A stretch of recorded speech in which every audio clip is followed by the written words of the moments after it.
Good morning, it's Peter Merrick, and I'm taking my early morning walk, and I want to give a shout out for all of you who've done the impossible, something that you thought was impossible. And I want to go and honor you by sharing with you a special myth that I gain inspiration from. And it comes from 400 BC, before the Common Era. And it's about Alexander the Great and the Gregorian knot at the Zeus Basilica. When Alexander the Great was creating his empire, which became the greatest empire known to man up until that time, he entered the Zeus Basilica, and there was a chariot tied to a post in honor of Gregorian, a king who was a peasant who came into the city with just an ox and a cart. And to honor King Gregorian, his chariot was tied to a post, and the knot was impossible to untie. The oracle of the city said that the individual who would untie the knot would become the next ruler of the world, of Persia and the world. And at that time, the Persian Empire was the empire. Alexander the Great, what did he do? He wasn't great at that point. Alexander, he tried, like everyone else, to untie the knot. He approached the problem like everybody else had. He took a step back. He looked at the knot. And the purpose to become the king was to untie the knot, to release the chariot, the cart. So what does he do? He takes out his sword, and with one smack, he cuts the knot in half. Alexander the Great did something that no one else did.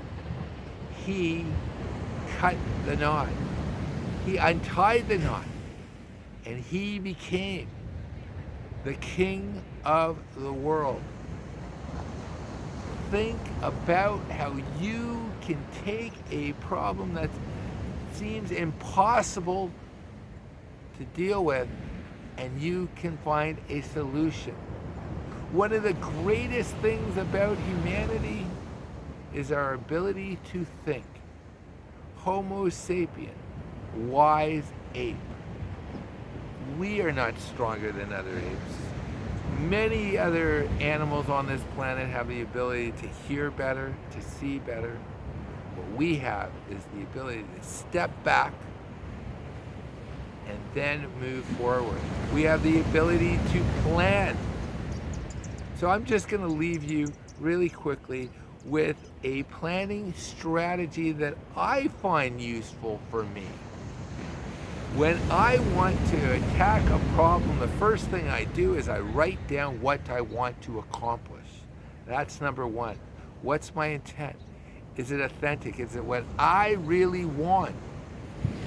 Once I've done that, then I look at what I have to start with. And then what I do is I look at what the difference between what I want and what I have.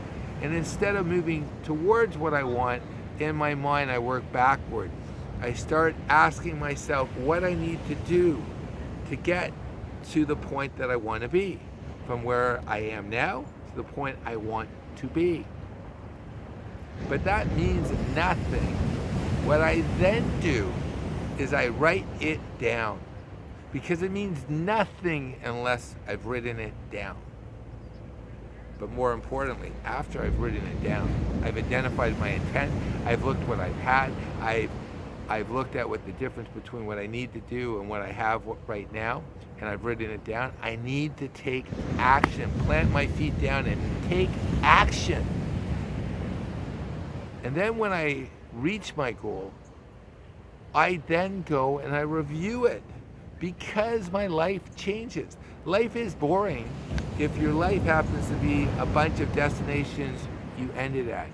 Because every time you get to your next destination, you have to go and reflect and make new goals. Because once you get to the top of one mountain, you realize that there's a bigger mountain. So getting back to Alexander the Great and the Gregorian knot, he started out saying to himself, he wanted to be the ruler of the world. And the prophecy from the oracle was the person who would untie the Gregorian knot tied to the chariot at the Zeus Basilica would become the ruler of the known world in 400 BCE. He couldn't untie it like everyone else, but he knew what his intent was. He knew what he had. He had a sword. He took it out and he slashed it. You too can slash your own Gregorian knot. Go out there and have a great day. And I'm going to go and walk this beach. It is a beautiful day. And I want to be the first one to say, have a great Sunday. Have the best day. And go out there and deal with have an awesome day.